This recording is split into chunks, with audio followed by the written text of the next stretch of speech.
رسول اللہ صلی اللہ علیہ وسلم کو اللہ تعالیٰ سکھا رہے ہیں وَإِذَا أَرَدْتَ بِعِبَادِكَ فِتْنَةً فَاقْبِضْنِي إِلَيْكَ غَيْرَ مَفْتُونٍ، یا اللہ اگر اپنے بندوں کو آزمانا مقصود ہوا تو مجھے تو اٹھا کے لے جانا، مجھے فتنوں سے موت اچھی۔ کوئی کہتا ہے فلاں ویڈیو دیکھنا ہے، بس ویڈیو دیکھتے جاؤ پیسے ملتے جائیں گے۔ ویڈیو دیکھنے سے کیا ہوگا؟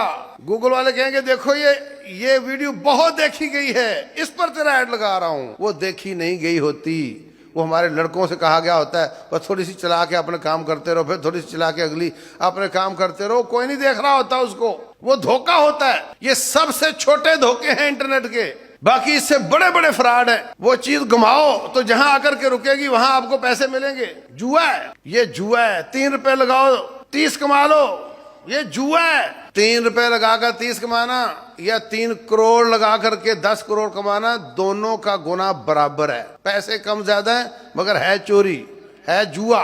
اس پر بڑے بڑے نیک پاک تہجد گزار لڑکے پھنستے چلے جا رہے ہیں، میں ان کے نام بھی جانتا ہوں۔ ایک علم ہوتا ہے اور ایک بڑی عمر ہوتی ہے، تجربوں سے بھی بہت چیزیں سمجھ آتی ہیں، اور جو بڑی عمر کے اور علماء ہوتے ہیں ان میں زیادہ خیر ہوتی ہے۔ رسول اللہ صلی اللہ علیہ وسلم فرماتے ہیں البرکۃ مع اکابرکم، برکت بڑے لوگوں کے ساتھ ہوتی ہے۔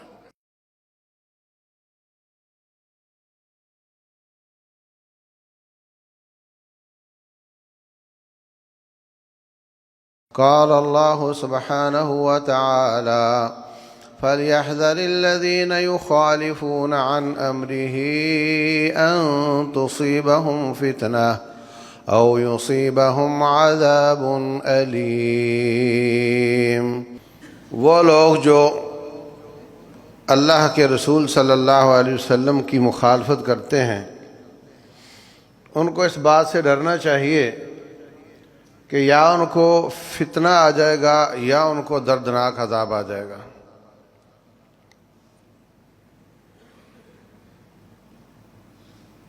پچھلے خطبات کے دوران بھی فتنے کی بات ہو رہی تھی۔ انسان نیک پاک تہجد گزار حج عمرے کرنے والا ہوتا ہے اور کوئی نہ کوئی فتنہ آ جاتا ہے جس سے وہ بالکل کسی کام کا نہیں رہتا۔ جس کو نیکی کہتا ہے اس کو برائی کہنے لگ جاتا ہے، جس باپ سے محبت کرتا ہے اس کو واجب القتل کہنے لگ جاتا ہے۔ بسا اوقات مدرسے سے فارغ تحصیل بھی ہوتا ہے اور بسا اوقات مدینہ یونیورسٹی سے فارغ تحصیل بھی ہوتا ہے، مگر فتنہ آ جائے سنبھل نہیں پاتا۔ رسول اللہ صلی اللہ علیہ وسلم کو اللہ تبارک و تعالی نے، سنن ترمذی کی حدیث ہے، فرمایا جب آپ نماز ختم کریں تو یہ دعا پڑھا کریں وَإِذَا أَرَدْتَ بِعِبَادِكَ فِتْنَةً فَاقْبِضْنِي إِلَيْكَ غَيْرَ مَفْتُونٍ اللهم إني أسألك فعل الخيرات وترك المنكرات وحب المساكين وإذا أردت بعبادك فتنة فاقبضني إليك غير مفتون۔ اے اللہ میں آپ سے نیکی کے کام کرنے کی توفیق مانگتا ہوں، برائیوں کو چھوڑنے کی توفیق مانگتا ہوں اور مسکینوں سے محبت مانگتا ہوں، مسکینوں سے محبت مانگتا ہوں۔ اور اگر آپ کا ارادہ بندوں کو فتنے میں ڈالنے کا ہو تو میں محمد کو فتنوں سے پہلے اپنے پاس لے جانا صلی اللہ علیہ وسلم۔ یہ سکھا رہا ہے اللہ اپنے حبیب کو، اور نبی صلی اللہ علیہ وسلم سکھا رہے ہیں اپنے امتیوں کو۔ یعنی فتنہ جب آ جائے تو کچھ باقی نہیں رہ جاتا، اس سے موت اچھی۔ اس حدیث کا کیا مطلب بنتا ہے؟ فتنے والی زندگی سے موت اچھی، کیونکہ فتنے والا بندہ وہ گناہوں میں اضافہ کرتا ہے، تو گناہوں میں اضافہ کرنے والی زندگی تو نہیں چاہیے ہمیں تو نیکیوں میں اضافہ کرنے والی زندگی چاہیے۔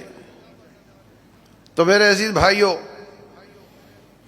مت سمجھنا کہ یہ بار بار فتنوں کی بات اکتا گئے ہم تو سن سن کر، نہیں، یہ ہماری ضرورت ہے۔ فتنوں سے بچنے کے لیے کیا کرنا چاہیے؟ سب سے پہلی بات یہ ہے کہ کتاب و سنت کو لازم پکڑا جائے۔ فَلْيَحْذَرِ الَّذِينَ يُخَالِفُونَ عَنْ أَمْرِهِ، وہ لوگ جو رسول اللہ صلی اللہ علیہ وسلم کی بات کی مخالفت کرتے ہیں، ان کو ڈرنا چاہیے کہ ان کو یا فتنہ آ جائے گا یا دردناک عذاب آ جائے گا۔ امام مالک رحمۃ اللہ علیہ مسجد نبوی میں ہوتے تھے۔ ایک شخص سوال کرتا ہے، یہاں سے 9 کلومیٹر مکہ روڈ پر جائیں گے، مسجد نبوی سے 9 کلومیٹر، وہاں مسجد ذوالحلیفہ ہے، وہاں سے احرام باندھیں گے، پھر عمرے کے لیے جائیں گے، تو وہاں سے لے کر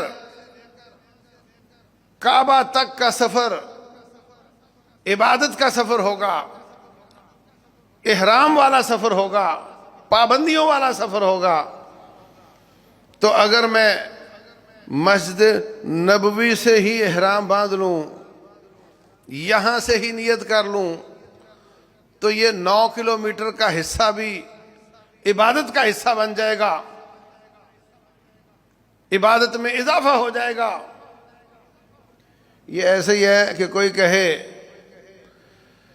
کہ 4 رکعتیں ظہر کی پڑھوں گا، 4 بار فاتحہ ہوگی، 4 بار باقی اذکار ہوں گے، تو اگر 100 نمبر ملیں گے تو 1 رکعت کے 25 ہوئے، اور اگر میں 5 رکعتیں پڑھوں تو مجھے 125 ملیں گے، 6 پڑھوں تو مجھے 150 نمبر ملے گا۔ میں رکعات میں اضافہ کر لوں۔ امام مالک فرمانے لگے، انی اخشی ان تصیبک فتنہ او عذاب علیم، مجھے اس بات کا ڈر ہے اگر تو نے ایسے کیا، یا تجھے کوئی نہ کوئی فتنہ آ جائے گا، یا تجھے اللہ تعالیٰ کا دردناک عذاب آ جائے گا۔ مخالفتوں سے فتنے آتے ہیں، یہ آیت کیا بتاتی ہے؟ اللہ اس کے رسول صلی اللہ علیہ وسلم کی مخالفت کرنے سے فتنے آتے ہیں۔ چھوٹی چھوٹی مخالفتیں بڑھتی چلی جاتی، بغاوتیں بڑھتی چلی جاتی، پھر وہ فتنے کی شکل اختیار کر جاتی ہیں۔ جس شخص کی زبان پر یہ جملہ ہے کہ اتنی سی مخالفت کرنے سے کیا ہوتا ہے، اتنی سی مخالفت کرنے سے کیا فرق پڑتا ہے، یہ کرنے سے کیا ہوتا ہے اور وہ کرنے سے کیا ہوتا ہے، وہ فتنے میں پڑا کے پڑا، وہ آہستہ آہستہ دور ہوتا چلا جائے گا۔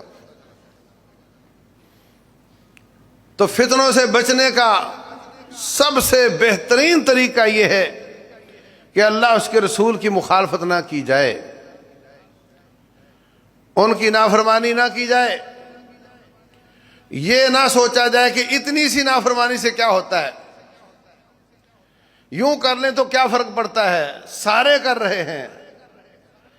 تجھے پیدا کرنے والا رب ہے، اور اس نے بھیجا ہے رسول محمد صلی اللہ علیہ وسلم کو، ان کی بات دلیل ہے، ان کی بات دین ہے، اور یہ جو تو کہہ رہا ہے یہ سارے کر رہے ہیں، یہ رب ہیں تیرے یا رسول ہیں؟ چھوڑو جی مولوی صاحب، اب تو یہ چلتا ہے، سب کر رہے ہیں۔ اب داڑھی کو دیکھ لو، آپ داڑھی چھیلتا ہے، اپنے نبی اور ان کے صحابہ کرام کی شکل مبارک کو پسند نہیں کرتا، اور کہتے ہیں جی اس میں کیا ہے، اب تو چلتا ہے، اب سارے کر رہے ہیں، اب تو سارے کر رہے ہیں۔ مرنے کے بعد کوئی ایسی مشین نہیں آئی جو تیری شکل صحابہ کرام جیسی کر دے، نہ آئے گی۔ اور اگر آ بھی گئی نا تو کوئی اس کو استعمال ہی نہیں کرے گا، وہ کہیں گے جان چھڑاؤ اس سے۔ آپ نے کبھی چھلے ہوئے کا جنازہ پڑھا ہے؟ بولو۔ مجھے کبھی پڑھانا پڑ جائے نا تو مجھے بڑی تکلیف ہوتی ہے کہ یا اللہ یہ ایسے دربار تیرے میں آئے گا اور اللہ اس کو دیکھے گا تو دیکھتے ہی جو پہلا امپریشن آئے گا وہ کیسا ہوگا کہ اس نے تیرے حبیب کی شکل پسند نہیں کی۔ فتوے پوچھتے ہو، یہ جی سنت ہے کہ فرض ہے کہ یہ ہے کہ وہ ہے، یہ فتوے پوچھنے والا مسئلہ ہے۔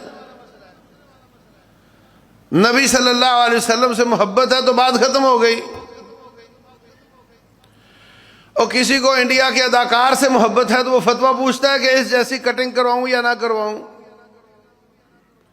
اس جیسا لباس پہنوں یا نہ پہنوں۔ کبھی فتویٰ پوچھا ہے اس نے؟ محبت کا تقاضا ہے، اس کے لیے فتوے نہیں پوچھے جاتے۔ رسول اللہ صلی اللہ علیہ وسلم اور ان کے ساتھیوں سے محبت ہے تو پھر اس طرح کے کہ یہ سنت ہے کہ فرض ہے کہ نفل ہے کہ مستحب ہے کہ کیا ہے، یہ نہیں پوچھا جاتا۔ اور یہ کہ اس میں کیا حرج ہے، وہ بھی تو کر رہا ہے، وہ دلیل نہیں، وہ نہ تیرا رب ہے نہ تیرا وہ رسول ہے۔ اور نیکی دلیل ہوتی ہے، گناہ دلیل نہیں ہوتا، اور تو گناہ کو دلیل بنا رہا ہے کہ وہ بھی تو کر رہا ہے نا۔ یوں کہو میں یہ نیکی کر رہا ہوں اس لیے کہ اللہ کے رسول صلی اللہ علیہ وسلم کر رہے ہیں، صحابہ اکرام کر رہے ہیں، یہ نہیں کہ فلاں بدکار بدکاری کر رہا ہے تو میرے لیے دلیل ہے، فلاں فراڈیا فراڈ کر رہا ہے تو میرے لیے دلیل ہے۔ اللہ اس کے رسول کی بغاوت کرنا دلیل نہیں ہوتا، ان کی اطاعت کرنے والے وہ دلیل ہوتے ہیں۔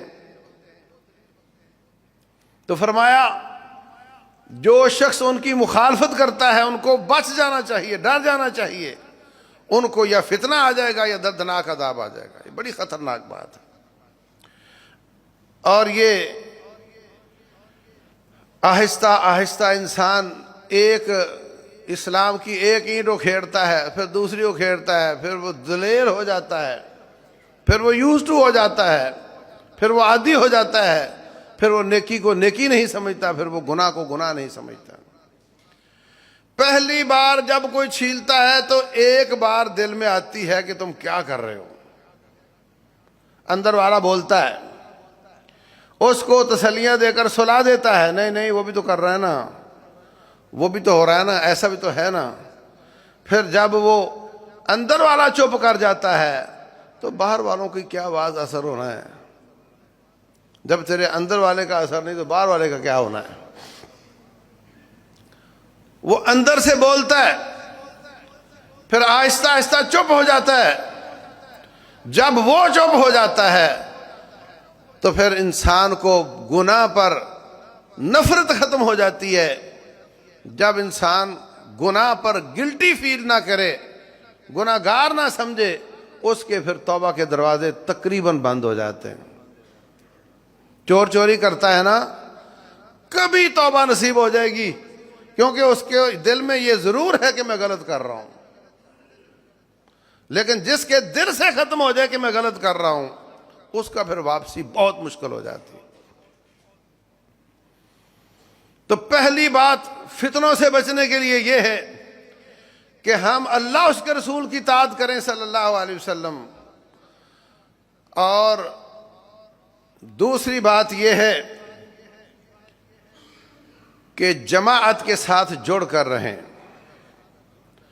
اکیلا بندہ اکیلا ہوتا ہے، 2 11 ہو جاتے ہیں،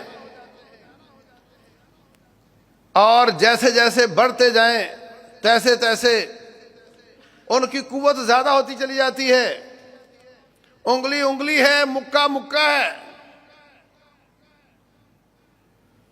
پچھلے 10-12 سال پاکستان کا رگڑا نکالا، جناب ہم نے تمہیں گرے کر دیا ہے، ہم تمہیں بلیک کر دیں گے۔ اے جی فیٹف والے ہیں، ان کی کیا ڈیفینیشن ہے؟ ان کے پاس نہ کوئی تلوار ہے، نہ تیگ ہے، نہ گن ہے، نہ پوچھ ہے، نہ توپ ہے، نہ جہاز ہے، نہ میزائل، کچھ بھی نہیں ہے۔ صرف 35-36 ملکوں نے کندھا جوڑا ہوا ہے، اور وہ کہتے ہیں کہ ہم آپ کے ساتھ امپورٹ ایکسپورٹ ختم کر دیں گے، ہم آپ کے جو باہر لوگ کام کرتے ہیں ان کو واپس کر دیں گے، ہم آپ کے ساتھ کیے ہوئے معاہدات ختم کر دیں گے اگر آپ نے ہماری یہ بات نہ مانی۔ بغیر کسی گولی کے چلائے ملکوں کو فتح کر لیتے ہیں۔ یہ اسلام نہیں، اتحاد ہے۔ اگر اتحاد کے ساتھ اسلام بھی ہو تو پھر اس کی قوت کا کون اندازہ لگا سکتا ہے؟ تو عزیز بھائیوں، رسول اللہ صلی اللہ علیہ وسلم فرماتے ہیں علیکم بالجماعہ وإیاکم الفرقہ، جماعت کو لازم پکڑو، فرقت کو، افتراق کو، انتشار کو، اس سے بچ جاؤ۔ فإن الشیطان مع الواحد وهو من الاثنین ابعد، شیطان ایک بندے کے ساتھ ہے، 2 ہو جائیں تو وہ تھوڑا دور ہو جاتا ہے، 3 ہو جائیں تو اور دور ہو جاتا ہے، 1000 ہو جائے تو اور دور ہو جاتا ہے، 10,000 ہو جائے تو اور دور ہو جاتا ہے۔ حتیٰ کہ ایک حدیث میں آتا ہے جس مسجد میں زیادہ نمازی ہوں وہاں نماز پڑھنے کا اجر زیادہ ہو جاتا ہے۔ آپ زیادہ لوگوں کے ساتھ نماز پڑھ رہے ہیں تو جیسے جیسے آپ بڑھتے چلے جائیں گے، کفر ہو، نفاق ہو، بدعات ہوں، کثرت سے یہ فوائد ملتے ہیں، کافروں کو بھی ملتے ہیں۔ وہ جب ناٹو بنا لیتے ہیں تو مضبوط ہو جاتے ہیں، لیکن اگر ایمان کے ساتھ اکٹھے کیے جائیں، جماعت کی بنیاد ایمان ہو، ان کا منہج اچھا ہو، ان کا طریقہ کار سنت کے مطابق ہو، تو پھر اس کی قوت اور زیادہ ہو جایا کرتی ہے۔ فرمایا علیکم بالجماعہ، شیطان ایک بندے کے ساتھ ہوتا ہے 2 سے دور ہو جاتا ہے، 3 سے اور دور ہو جاتا ہے۔ جب انسان جماعت کے ساتھ ہوتا ہے پھر وہ پوچھ کر چلتا ہے، پھر وہ پوچھ کر چلتا ہے۔ کئی مسائل وہ معلومات امیر کے پاس زیادہ ہوتی ہیں، اس نے کئی لوگوں کے انجام دیکھ رکھے ہوتے ہیں، کئی کیس بھگت چکا ہوتا ہے، اس کو جلدی سمجھ آ جاتی ہے کہ معاملہ کس طرف جا رہا ہے، تو جو پوچھ کر چلتا ہے وہ پھر باز آ جاتا ہے، پھر وہ بچ جاتا ہے۔ اور اگر کوئی گزند آ بھی جائے، تکلیف آ بھی جائے تو جماعتیں برداشت کر لیتی ہیں۔ اس لیے رسول اللہ صلی اللہ علیہ وسلم فرماتے ہیں فَإِنَّمَا يَأْكُلُ الذِّئْبُ الْقَاسِيَةَ، بھیڑیا بھی اس بھیڑ پر ہاتھ ڈالتا ہے جو ریوڑ سے الگ ہو گئی ہو۔ بھیڑ بھیڑوں کے ساتھ ہو تو بھیڑیا بھی ڈر رہا ہوتا ہے۔ بھینسوں پر شیر حملہ کرے، بھینسیں اکٹھی ہوں، شیر کو مار دیتی ہیں۔ وہ دیکھتے ہیں کہ جب کوئی ایک گھاس کھاتے کھاتے سائڈ پر ہو اس کو پکڑیں گے۔ اکیلے والوں پر شکاری اپنا نشانہ بناتے ہیں، جب وہ اکٹھے ہوں تو شکاری بھی ان سے ڈرتے ہیں۔ اس لیے فرمایا انما یأکل الذئب القاسیہ، بھیڑیا بھی اس بھیڑ کو پکڑتا ہے جو الگ ہو چکی ہو۔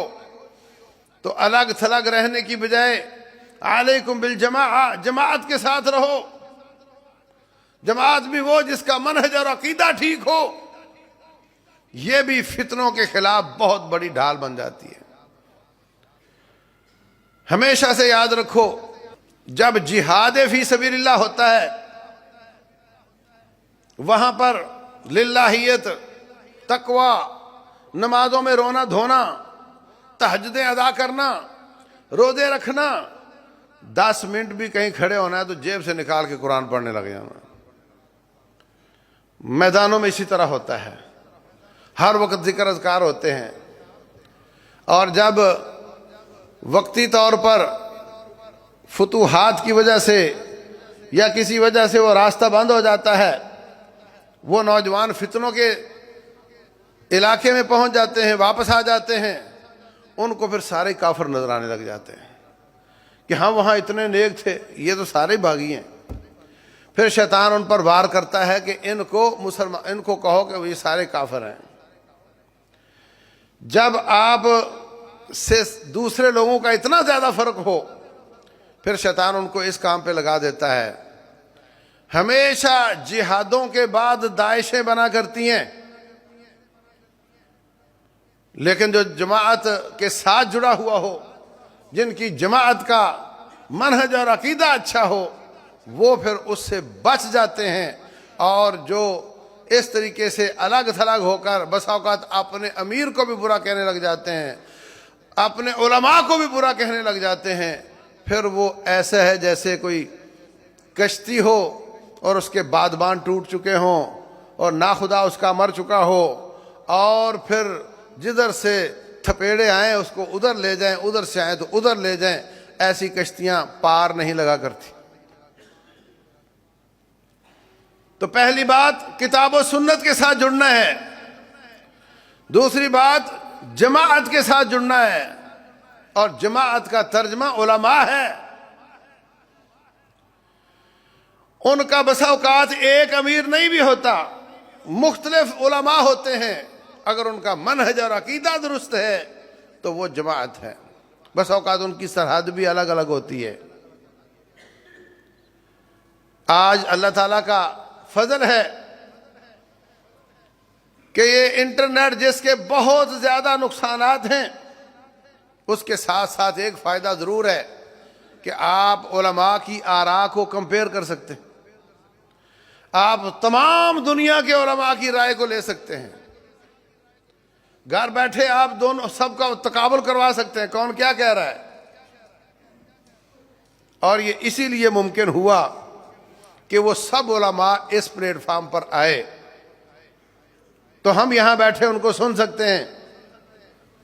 یہ بھی ان کا ایک اجتہاد ہے کہ تصویر کے حرام ہونے کے باوجود انہوں نے سوچا کہ اس جگہ پر اگر ہم نے دین کی دعوت نہ دی تو لوگ محروم رہ جائیں گے، اور جو غلط قسم کے لوگ بدعات پھیلانے والے ہیں وہ لوگوں کو گمراہ کر دیں گے، اس لیے حق کی بات یہاں بیان کرنے کے لیے آپ کو آگے آنا پڑے گا۔ وہ آئے ہیں، ان کی آج باتیں سننے کو مل جاتی ہیں، دیکھنے کو مل جاتی ہیں۔ تو بھائیو، اللہ اس کے رسول کی مخالفت سے بچنا اور جماعت کے ساتھ جڑ جانا اور علماء کے ساتھ جڑ جانا۔ علماء وہ فتنے کو آنے سے پہلے پہچان لیتے ہیں، اور عام آدمی فتنے میں ملوث ہو کر جب وہ نقصان کر کے چلا جاتا ہے پھر ان کو سمجھ آتی ہے فتنہ تھا۔ یہ فرق ہوتا ہے۔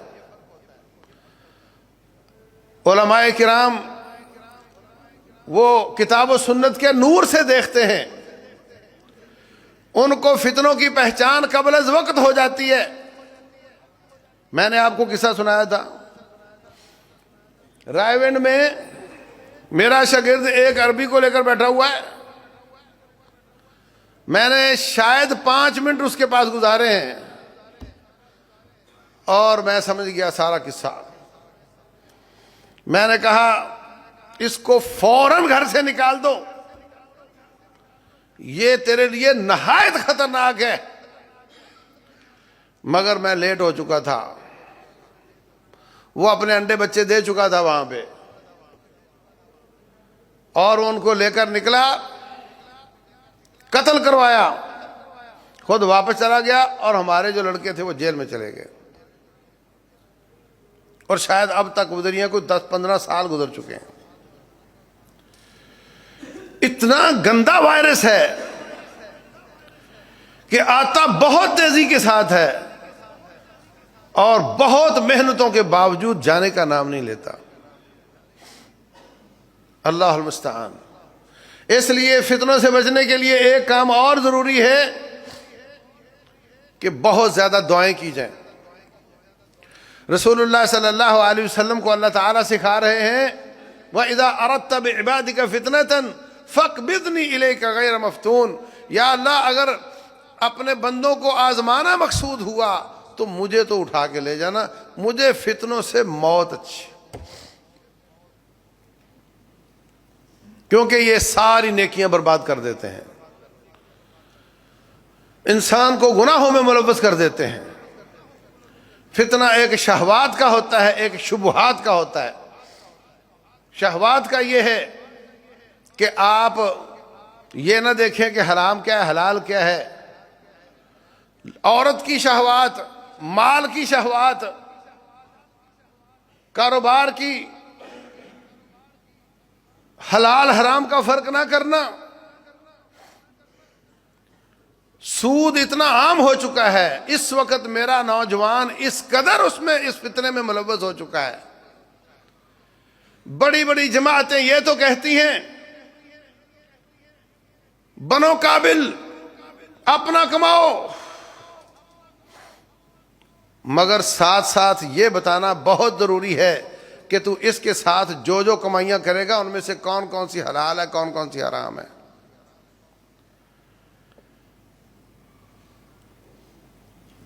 کمپنی والا کوئی بھی ہو، وہ گوگل والوں کو کہتا ہے میری ایڈ لگا دو۔ کسی کی ویڈیو آپ دیکھتے ہیں، کسی کی تقریر سنتے ہیں، قرآن سنتے ہیں تو بیچ میں ایڈ آ جاتے ہیں۔ وہ کہتے ہیں کہ گوگل والے ایڈ لگا دیتے ہیں، جو ویڈیو بہت دیکھی جا رہی ہو اس پر لگے ہوئے ایڈ کے وہ زیادہ پیسے لیتے ہیں، اور جو ویڈیو تھوڑی دیکھی جاتی ہو اس پر وہ ایڈ لگاتے ہی نہیں۔ اور پھر جتنے لوگوں نے اس ایڈ کو کلک کیا ہو اتنے زیادہ پیسے لیتے ہیں۔ اور کئی اپلیکیشنیں بنا کر کیا کرتے ہیں، ہمارے بچوں کو کہتے ہیں کہ تم بیٹھے بس ایڈ کلک کرتے جاؤ، کلک کلک آگے، کلک آگے، کلک آگے، اور ان کو کہتے دیکھو تیری ایڈ پر کتنے کلک آئے ہیں، لا پیسے۔ اس کمپنی والے سے پیسے لے لیتے ہیں، وہ سمجھتا ہے کہ 10 لاکھ کلک آئے ہیں تو 1000 گاہک بھی تو ہوگا نا 10 لاکھ میں سے۔ اگر میرے اشتہار کو 10 لاکھ لوگوں نے دیکھا ہے تو کوئی 1000 خریدار بھی تو ہوگا نا۔ وہ نہیں ہوتا، اس لیے کہ وہ ہمارے بچوں سے کلک کروائے ہوتے ہیں انہوں نے، اور ان کو تھوڑے سے پیسے دے دیتے ہیں۔ دھوکہ ہے یا نہیں ہے؟ لیکن کیا بچے پوچھتے ہیں کہ جی وہاں کلک کرنے سے پیسے مل رہے ہیں، یہ کام حلال ہے یا حرام ہے؟ کوئی کہتا ہے فلاں ویڈیو دیکھنا ہے، بس ویڈیو دیکھتے جاؤ پیسے ملتے جائیں گے۔ ویڈیو دیکھنے سے کیا ہوگا؟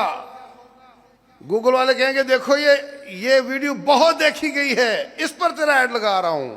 وہ دیکھی نہیں گئی ہوتی، وہ ہمارے لڑکوں سے کہا گیا ہوتا ہے بس تھوڑی سی چلا کے اپنے کام کرتے رہو، پھر تھوڑی سی چلا کے اگلی اپنے کام کرتے رہو، کوئی نہیں دیکھ رہا ہوتا اس کو۔ وہ دھوکہ ہوتا ہے۔ یہ سب سے چھوٹے دھوکے ہیں انٹرنیٹ کے، باقی اس سے بڑے بڑے فراڈ ہیں۔ وہ چیز گھماؤ تو جہاں آ کر کے رکے گی وہاں آپ کو پیسے ملیں گے۔ جوا ہے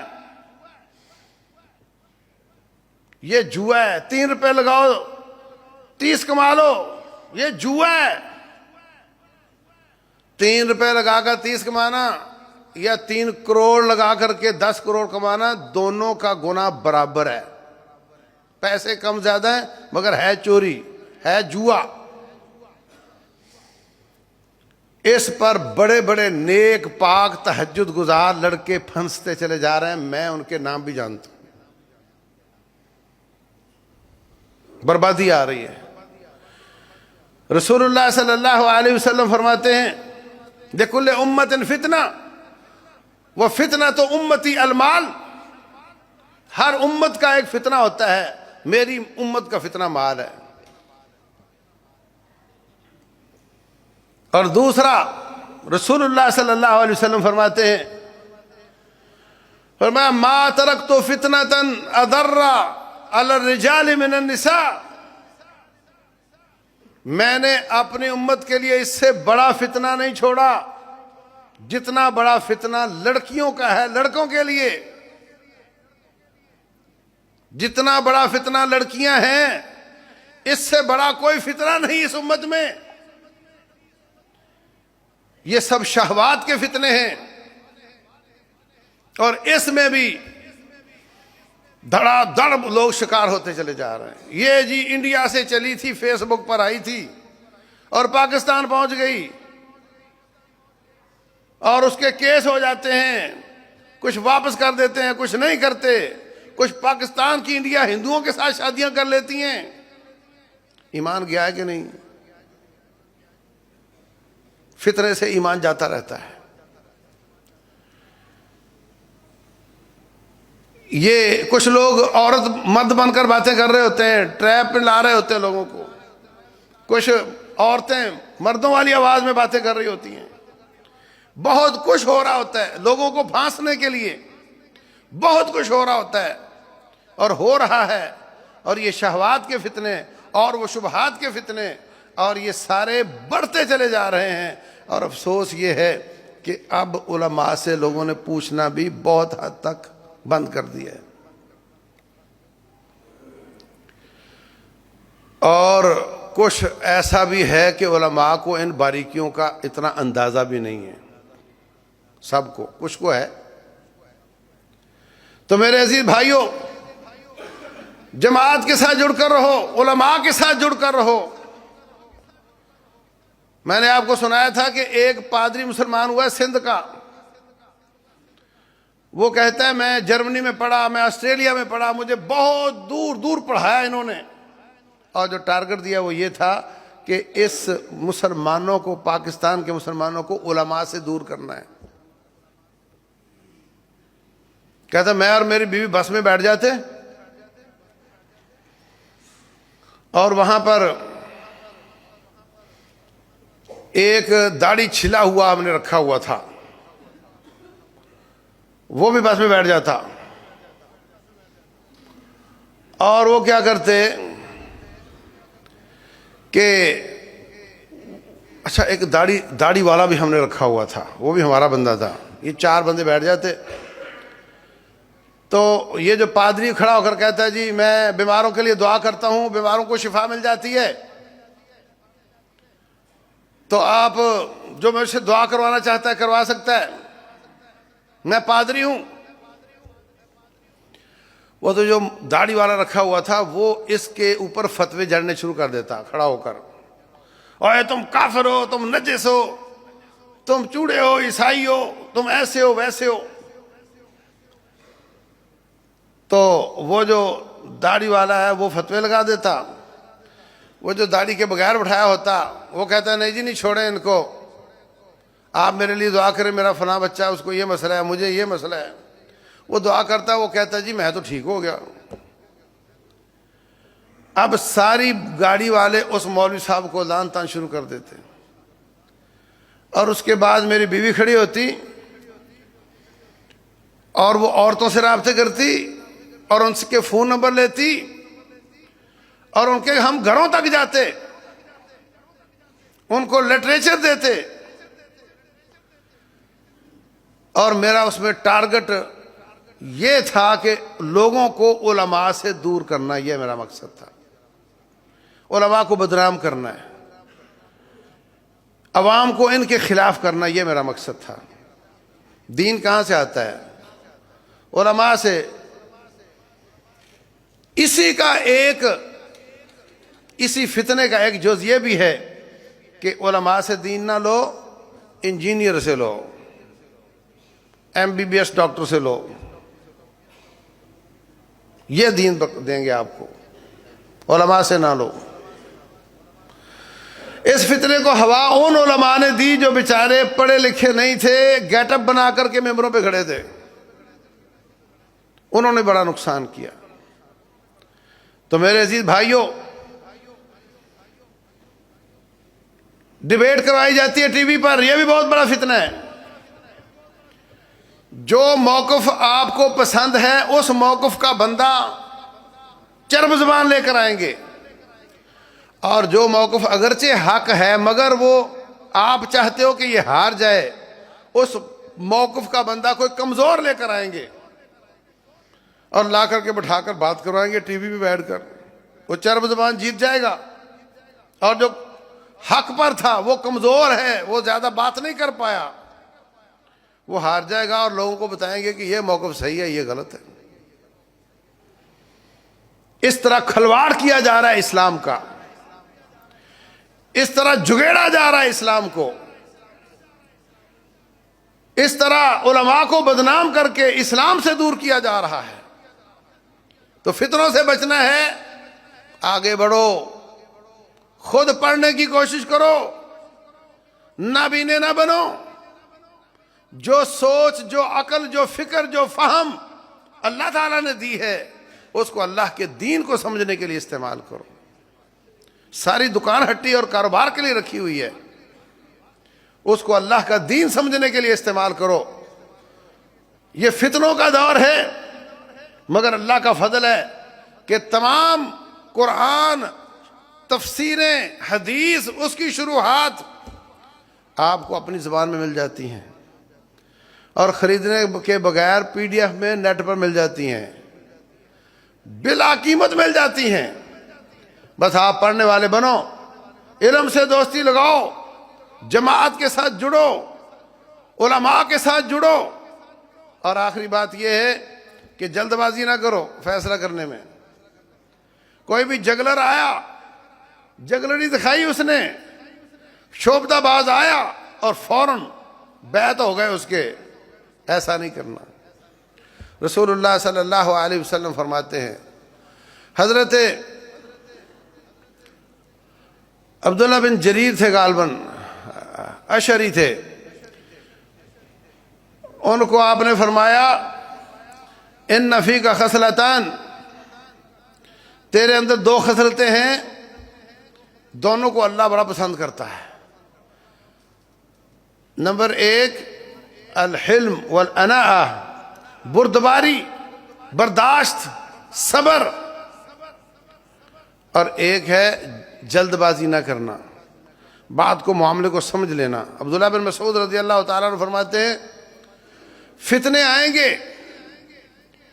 اس وقت جلد بازی نہ کرنا بلکہ معاملات کو سمجھ لینا۔